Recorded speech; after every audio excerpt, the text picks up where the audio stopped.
Good afternoon, everyone. Today is Thursday. What a beautiful week as we enter into the fourth Sunday in Ordinary Time with Mark's Gospel, this first chapter, verses 21 to 28, those 7 verses. What did you think about our discussion yesterday? Did you enter into the moment? Let's talk about that again.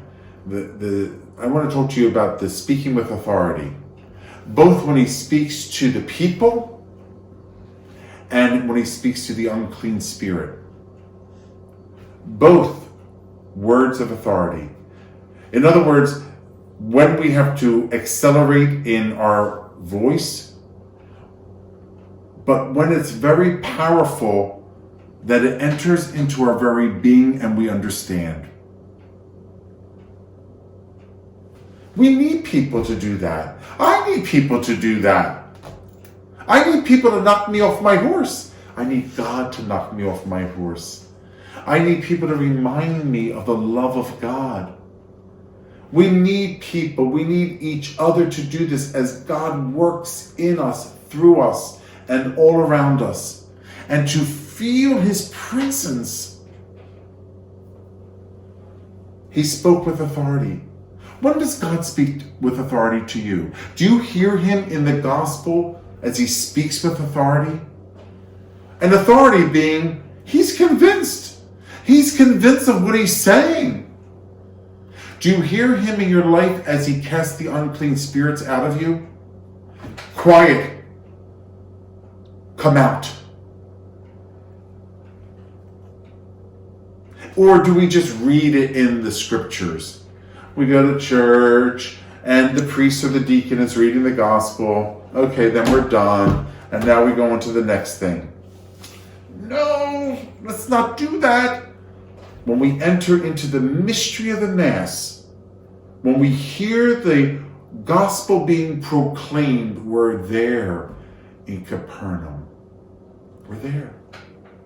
We're there in Capernaum, in a synagogue in Capernaum. So get that in our heads, in our minds. I'm in a synagogue in Capernaum, and I'm listening to Jesus teach. He's the rabbi. And I'm like, wow, he doesn't teach like the scribes or the Pharisees. They're wimps. They don't even believe what they teach. I could imagine with the scribes. Ba ba ba ba ba ba ba ba ba. Next. Jesus teaches with authority. The word is becoming flesh. Get that visual. Because he himself is the word made flesh. The eternal word made flesh. The God who has no time, is bound by no time. Timeless God comes into time. The Word becomes flesh. Not only that, he's speaking the word that is becoming flesh in us, in you and me, in these people, in all of us. He speaks with authority, and he puts flesh on his words. You ever hear that? He puts flesh on his words. These words come off the page and they come to all of us alive. It almost is like the whole scene. We enter into Capernaum. We just are blown right into that location. And we're in this synagogue. Here are all of us. And we're like, wow, okay, here we are. And there's Jesus, this teacher, the rabbi. Who's that?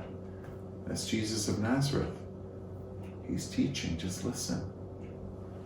Oh, okay. And Jesus is teaching.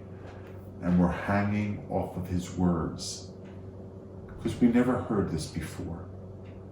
This is how God speaks with authority.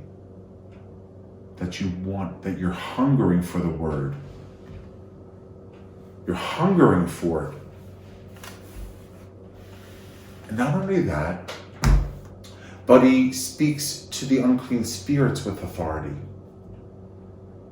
How does God speak to the unclean spirits with authority? Because there's no way that evil will conquer good. You have no place here. Quiet. Quiet. What did he say? Get out of the man. Get out of him. And the man started to convulse. And the spirit came out. Jesus is convinced of what he says. Are you convinced of what you say when it comes to God? When it comes to your spiritual life? When it comes to your Catholic faith? Are you convinced of your Catholic faith? Do you believe everything that the Holy Catholic Church teaches as revealed by God? Who founded the Catholic Church? Jesus.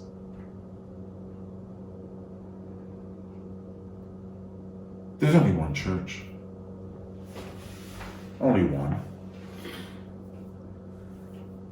To teach with authority.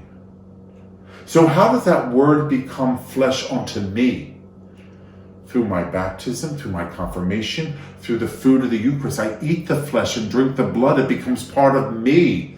I'm called to speak with authority. I'm called to cast out demons. I'm here to confront them and to cast them into hell.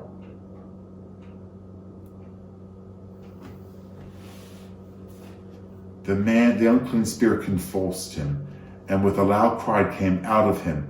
All were amazed and asked one another, "What is this? A new teaching with authority? He commands even the unclean spirits, and they obey him." His fame spread everywhere throughout the whole region of Galilee.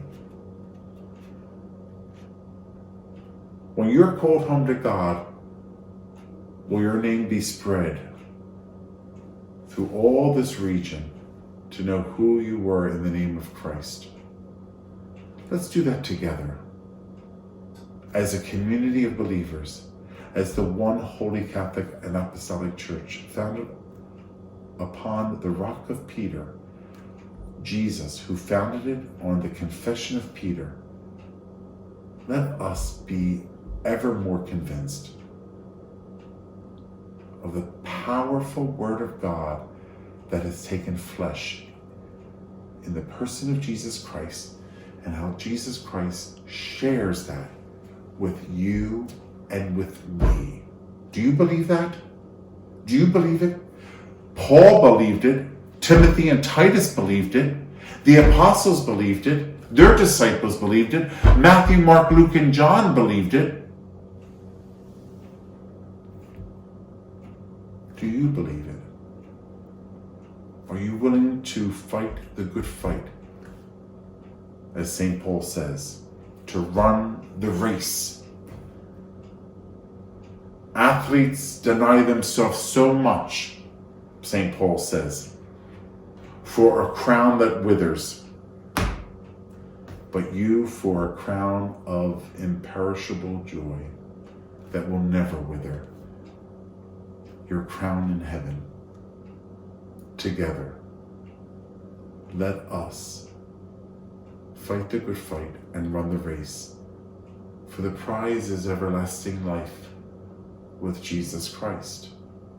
And he gives us all the necessary means to do it. The sacraments, the Eucharist especially, the food of immortality. We receive that flesh, the Word of flesh, the Word made flesh. Jesus in us, we embody him to bring it to all we meet. The living Word in the living church. Thank you, everybody.